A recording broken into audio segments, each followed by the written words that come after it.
शायद तुम्हें ये जानकर आश्चर्य हो कि इंसान अपने जीवन का अधिकांश समय वास्तविकता को नहीं बल्कि अपनी व्याख्या को जीता है। दो लोग एक ही घटना का सामना करते हैं, एक टूट जाता है, दूसरा और मजबूत हो जाता है। घटना एक ही थी, लेकिन अनुभव अलग क्यों थे? जॉय डिस्पेंजा कहते हैं क्योंकि घटना से ज्यादा महत्व उस अर्थ का होता है जो हम उसे देते हैं। हर अनुभव हमारे भीतर एक भावना छोड़ जाता है। अगर हम उस भावना को बार बार याद करते हैं तो वह केवल एक याद नहीं रहती, वह हमारी पहचान का हिस्सा बन जाती है। धीरे धीरे हम कहना शुरू कर देते हैं, मैं ऐसा ही हूँ। लेकिन क्या सचमुच, या तुम सिर्फ अपने अनुभवों की आदत बन चुके हो?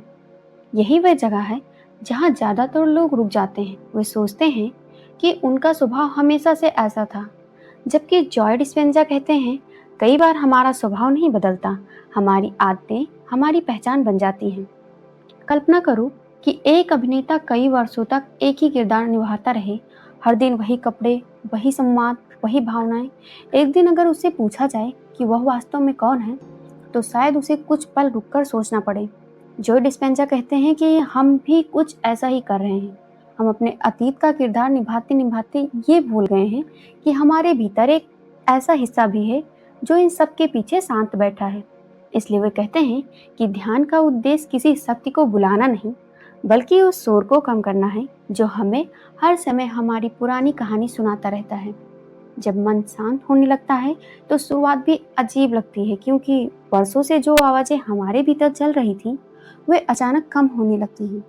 कई लोगों को ये खालीपन डराता है, लेकिन जॉय डिस्पेंजा कहते हैं कि यही खालीपन डरने की जगह नहीं है, यही वह स्थान है जहाँ नई संभावना जन्म ले सकती है। उनके अनुसार क्वांटम फील्ड का अर्थ यही है कि जीवन केवल वही नहीं है जो तुम अभी देख पा रहे हो। हर क्षण अनेक संभावनाएं मौजूद हैं, लेकिन तुम किसी संभावना की ओर बढ़ते हो या केवल इच्छा से नहीं, बल्कि तुम्हारी जागरूकता, तुम्हारे निर्णय और तुम्हारे लगातार किए गए कर्मों से तय होता है। यहीं से एक गलती बहुत लोग कर देते हैं। वो सोचते हैं कि अगर वो कुछ दिनों तक ध्यान करेंगे तो उनका पूरा जीवन अपने आप बदल जाएगा। जॉय डिस्पेंजा ऐसा नहीं कहते। वे बार बार अभ्यास की बात करते हैं। जिस तरह एक संगीतकार एक दिन में महान नहीं बनता, जिस तरह एक खिलाड़ी एक दिन की मेहनत से चैंपियन नहीं बनता, उसी तरह मन भी एक दिन में शांत नहीं होता। हर दिन थोड़ा थोड़ा, हर दिन अपने विचारों को पहचानना, हर दिन अपनी प्रतिक्रिया को देखना, हर दिन यह चुनना, क्या मैं आज भी वही पुराना इंसान बनकर प्रतिक्रिया दूंगा या इस बार थोड़ा अलग चुनाव करूंगा। यही छोटे छोटे चुनाव मिलकर नई दिशा बनाते हैं। शायद हीलिंग किसी चमत्कार का नाम नहीं है। शायद हीलिंग वह क्षण है जब तुम पहली बार अपने दर्द से ये कहना बंद कर देते हो, तू ही मैं हूँ, और उससे कहना शुरू करते हो, तू मेरे अनुभव का हिस्सा है, मेरी पहचान नहीं। यही बदलाव धीरे धीरे भीतर जगह बनाती है, और शायद यही जॉय डिस्पेंजा की सबसे गहरी सीख है कि इंसान का सबसे बड़ा परिवर्तन बाहर नहीं होता, वह उस क्षण होता है जब वह अपने मन की हर आवाज पर विश्वास करना बंद कर देता है और पहली बार अपने भीतर की शांति को सुनना शुरू करता है। कभी कभी हम सोचते हैं कि हमारी सबसे बड़ी समस्या हमारी परिस्थितियां हैं, लेकिन अगर कुछ देर शांत बैठकर अपने मन को देखें तो शायद तुम्हें महसूस होगा कि परिस्थितियों से हम पहले हमारा मन प्रतिक्रिया करता है। घटना बाद में होती है, कहानी पहले शुरू हो जाती है। कोई व्यक्ति तुम्हारी आलोचना करता है, शब्द केवल कुछ सेकंड तक सुनाई देते हैं, लेकिन उनका असर कई दिनों तक रहता है। ऐसा इसलिए नहीं कि उन शब्दों में कोई जादू था, बल्कि इसलिए कि तुम्हारे मन ने उन्हें बार बार दोहराया। हर बार दोहराने पर वही भावना फिर से जीवित हो गई। जॉय डिस्पेंजा कहते हैं कि हमारा मस्तिष्क केवल बाहरी घटनाओं से नहीं सीखता, बल्कि उन घटनाओं को बार बार याद करने से भी सीखता है। यही कारण है कि अगर हम हर दिन उसी दर्द को याद करते हैं तो शरीर भी उसी भावनात्मक अवस्था का आदी हो सकता है। यहीं से वे एक गहरी बात कहते हैं, अगर तुम अपने भविष्य को बदलना चाहते हो तो केवल भविष्य की कल्पना मत करो, पहले ये देखो क्या तुम्हारा शरीर अभी भी अतीत की भावनाओं में जी रहा है।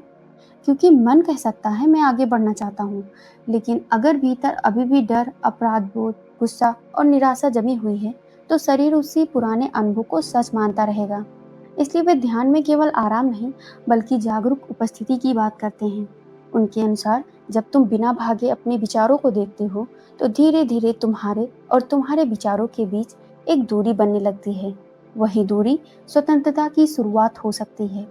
ध्यान देना, समुद्र की सतह पर हमेशा लहरें होती हैं, कभी तेज कभी धीमी, लेकिन समुद्र की गहराई शांत रहती है।